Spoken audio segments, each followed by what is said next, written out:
Hi there everyone, welcome to another real estate video. This is Javier Vidana, the real estate YouTube guy here in Phoenix, Arizona, helping you accomplish your home goals. In today's video, we're talking about down payment assistance. I have seen such a huge change in the last 3 years just with what's been happening, especially helping a lot of first-time home buyers, and I feel obligated to make a video. This is not going to be very based in fact, like you should not be doing this or you should be doing this. This is more going to be just my opinion. We're also going to talk about down payments in general and what I recommend you do as first-time home buyers. And usually the question is, should I save up money or use a down payment assistance? So I'm going to kind of do a deep dive into this and hopefully help you decide, because right now there's a lot of people who are looking to buy a home, and maybe there's still whispers left over from a few years ago where down payment assistance is this easy thing that makes sense and it's super easy to get. So I'd like to address that and talk to you about that. So I've been in the business now 6-7 years, and the first 3 or 4 years, I'd like to say down payment assistance were like a large portion of my business. I'm talking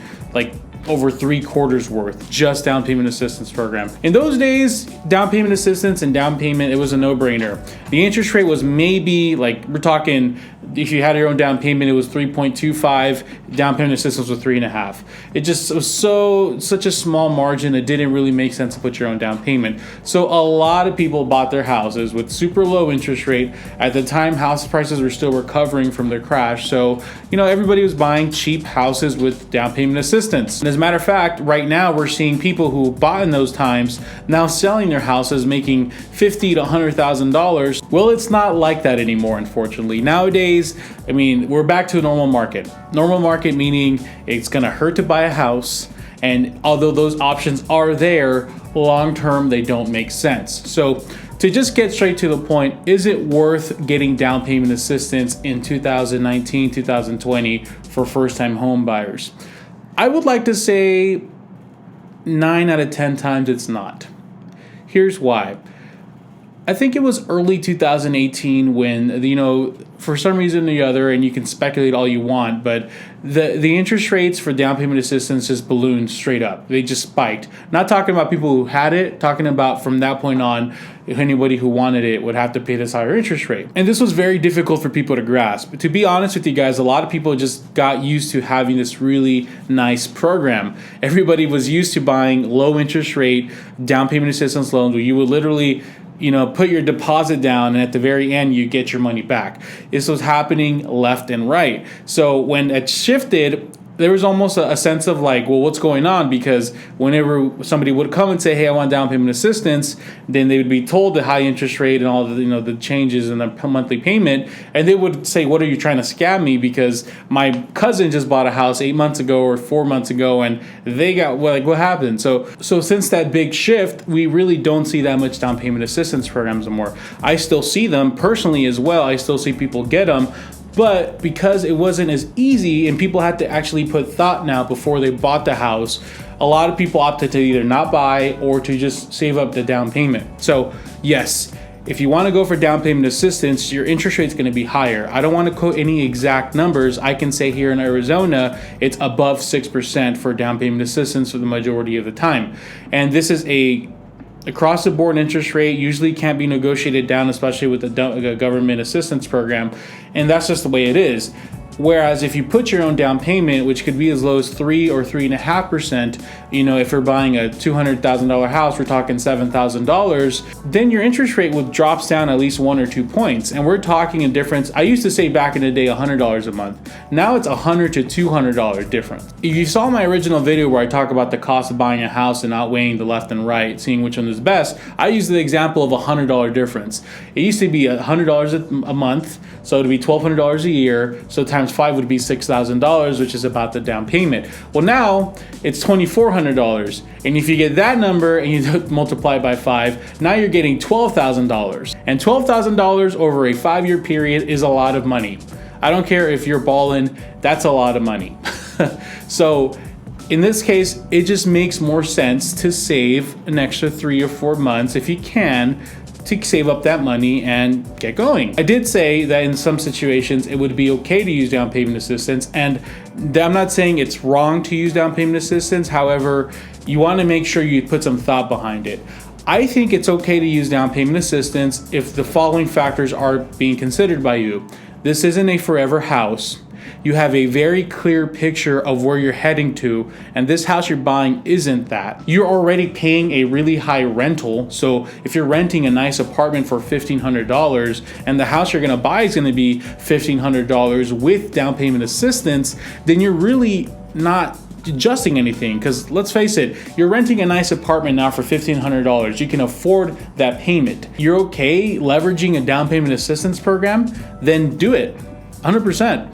Now, if you're on the other side and you're paying a low rent, like $500 to $100 to $1,000, and you're trying to keep that payment as close to $1,011, $1,200, then down payment assistance is going to be a shock to you, because now you're paying $1,500 to $1,600 instead of, if you had a down payment, $1,300 to $1,400. In that case, it might not make sense and they might have to save money. And an extra credit one that I like to throw in there is if you have any major life changes coming up that's going to benefit you, then maybe it's kind of holding you back now, then it's probably better to do down payment assistance too. Here's an example. Maybe you're two single people buying a house together, and you want to use down payment assistance, but down the road you're planning on getting married, and then you're going to be using both names with both incomes, or maybe one person's going to get a job promotion or get a better job, then it makes sense to do that. Or maybe you're up for a job promotion in the next year, 2 years, you're guaranteed a bonus or something, you know, you're going to double your income, something like that. Or another example is you're in school right now, and as soon as you're finishing school in 2 to 3 years, then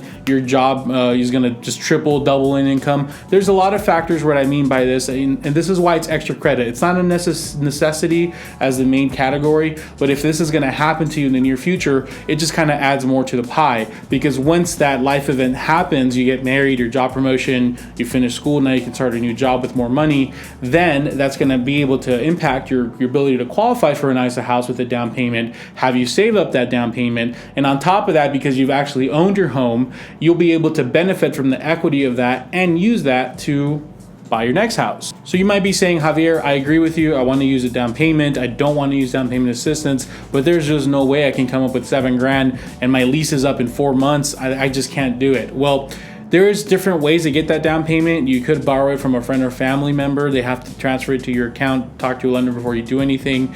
You could use some kind of retirement savings account. And I believe in some cases you're able to use that for your down payment for a house, and they don't really penalize you as badly if you use it for a house. However, I would just talk to your HR person there. There's a lot of things that you could do for this to happen. However, if you're in a situation where you have to be out in the next few months, and now you don't have the down payment ready, well, don't rush into a down payment assistance program just because you're in a hurry.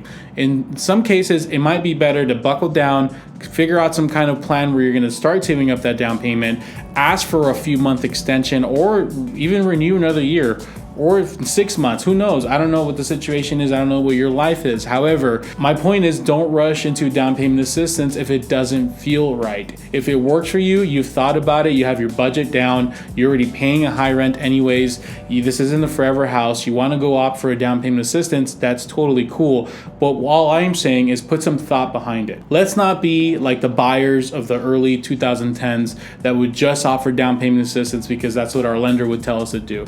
That's what everybody else was doing. That was the easy thing to do.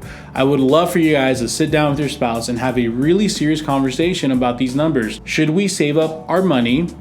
Should we use this money that we've saved up for years and be left with nothing afterward, or stick to a payment that's going to be $100 to $200 more, or save that money more? It's a conversation to have. Now, of course, you're not going to know the exact numbers until you're pre-qualified and you're out looking for houses, but you want to have at least a clear idea of what you want before you go talk to a realtor and a lender. And that's all the time we have for today, guys. I hope this video was informative. I hope it maybe sparked a conversation. At this channel, guys, I am not here telling you I'm the expert. I'm not here telling you I'm the best agent in the world. I have my faults. I have things I need to work on, just like anybody does. This conversation is based and to help you guys and to help you start these conversations that you might have not had. It's all about the prep work. It's before you talk to the realtor, before you talk to the lender. When a client wants to meet me, they reach out to me, they want to meet me in my office, I prep them for that conversation with the lender. I educate them because I want them to know what to expect. And ultimately, if they don't end up using me, that's fine. We know we can shake hands and part ways, but that's where the power is. Whether you're buying a house or buying a car, that preparation work of you being informed and educated, of having an idea of what you want and what's out there, is what's going to make your experience so much better.